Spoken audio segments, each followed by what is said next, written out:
In 2009, the Women's Fund of Central Ohio was the inaugural founder of the Supported Employment Program at Amethyst. The Women's Fund is an organization whose mission is to transform the lives of women and girls by mobilizing the collective power and passion of all women working together. Please welcome KellyBudros, Director of Programs for the Women's Fund of Central Ohio.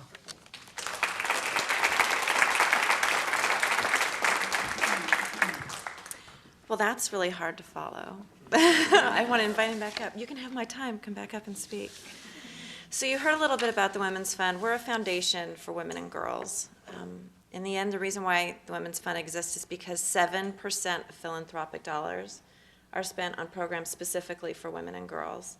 So we exist because we want to even the playing field and make sure that the women and girls in our society are receiving the same opportunity to reach their potential as the men and boys in our society. We fund three priority areas: economic self-sufficiency, life skills for girls, and leadership for women.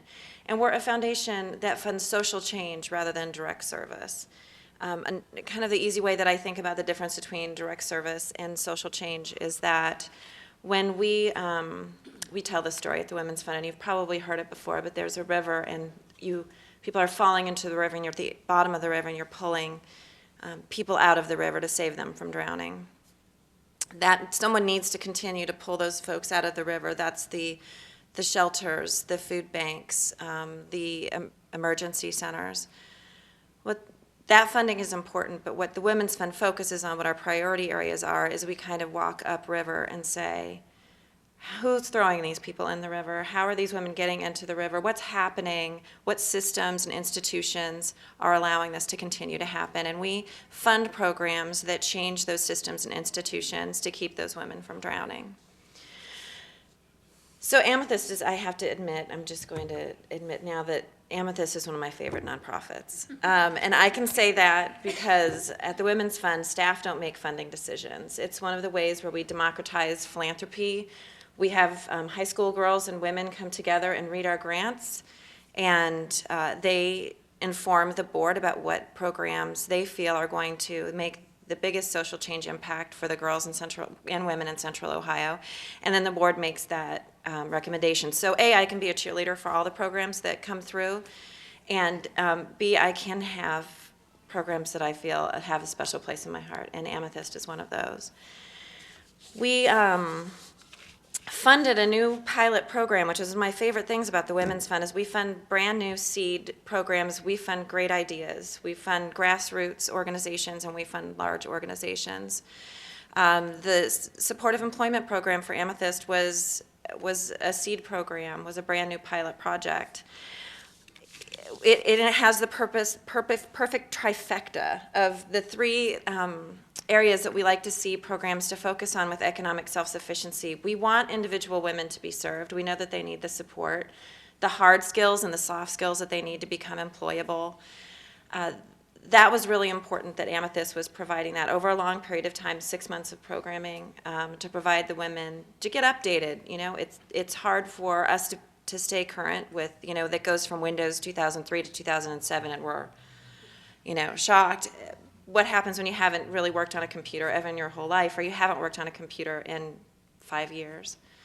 So getting those hard and soft skills up are really important. Secondly, what Amethyst did was they went to employers, and they said to employers, we want to talk to you about hiring women in recovery. We want to talk to you about the benefits of hiring women in recovery who have support once they are employed to remain employed, and that we'll be partners with you in helping you hire these women. We'll be partners with you in keeping them employed. So when you think about that, it not only helps women who are going through Amethyst's program, but it helps employers reduce the stigma of what it means to hire someone who's in recovery. And it changes their mind about anyone who might come through their doors who has a gap in their resume, and that person says, this wasn't a particularly proud time in my life. I had issues with addiction. I have been in recovery for X number of years, and I'm committed to becoming employed and remaining employed. That's social change in our mind. So Amethyst isn't just impacting the individual women who are going through their program, but they're really changing and shifting the definition of women in recovery in the greater Columbus area. Then the third thing, finally, what they do is they work with judges to rescind nonviolent drug offenses, which is huge. If you, not only have a gap in your resume, but then you have to report that you've been arrested and what you've been arrested for, that's a lot to explain to an employer. Why would they risk hiring you when they could hire someone without a record with no gap in employment? So if you can get those nonviolent drug offenses rescinded earlier and rescinded faster, then that is one less barrier to employment for these women who are in recovery. So I'm going to preach a little bit about what that means for the economy, because I think it's really important that we talk about women as economic engines in our society. And recently we've heard a lot about the man session, right? That in this economic downturn, men are disproportionately being left out of work or having to leave work. And women now comprise the majority of the workforce. Well, that's really not the whole story. That's what you hear in the newspaper, but that's not the whole story. The real story is that, yes, men are losing their jobs, and now there are more women who are supporting their families. But these women are supporting their families on 77 cents to a man's dollar if they are equally employed. But the majority of women in the workforce work part-time, and they work part-time without benefits. So when we're relying on women in our society to support our families, these women don't have family-sustaining wages. So in a time when we talk about getting men back to work and workforce development programs and high-wage jobs, women are being left out of that equation. So workforce development programs, for example, don't provide things like child care or transportation, things that are particularly barriers for women to become employed. That's what Amethyst does. Amethyst helps women in recovery who are looking for employment find those resources to reduce those barriers to employment. So what does that mean? Well, there's a lot of research being done about women in the workforce now and about women as economic engines, not only within the United States, but also globally. The United Nations has shown research now that shows that if you're going to invest in a country, if you're going to invest in a workforce, the single most best investment you can make is in the women and girls in that society. That when a woman is employed, they not only support themselves, but they support their families and their extended families. That if you want to invest in economic recovery, the investment is in women and girls. So what does this mean for Amethyst and their supportive employment program?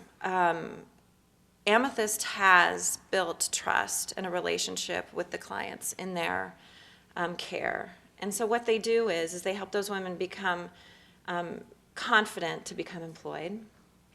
Once they become employed, they provide stability for them and help with retention and keeping them employed. And then that changes employers' minds about what it means to hire women in recovery. That's shifting the view and redefining what it means for women in recovery to become employable. So one of the things I think about is what employability means and how really kind of complicated it is. So becoming employed now in the marketplace is challenging. If you've aged out of the young professional population like I have, you have ageism. You could potentially face sexism. Your skill set could be behind. You could not be up to date on the latest technology within your industry, which makes you kind of a dinosaur. So imagine now that you have a gap in your resume anywhere from 2 to 10 years. Imagine that you may not have a resume that you can say other than maybe the work that you did when you were locked up. So you need these hard skills and you need these soft skills. How do you get along in the workplace? How do you move from poverty to middle class and function well within that new culture that you're moving into?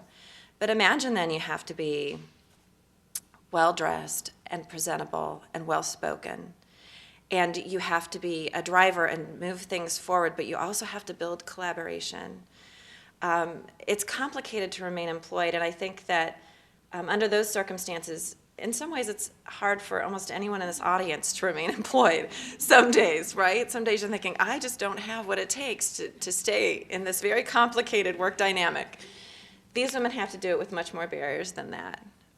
So from the Women's Fund perspective, Amethyst is providing exactly what we're looking for. We want to fund those programs that are gender specific. We want to fund programs that not only help the individual woman, but move society forward in a way that changes the definition. We're a proud funder of Amethyst. They're in our grant cycle now. We'll cross our fingers.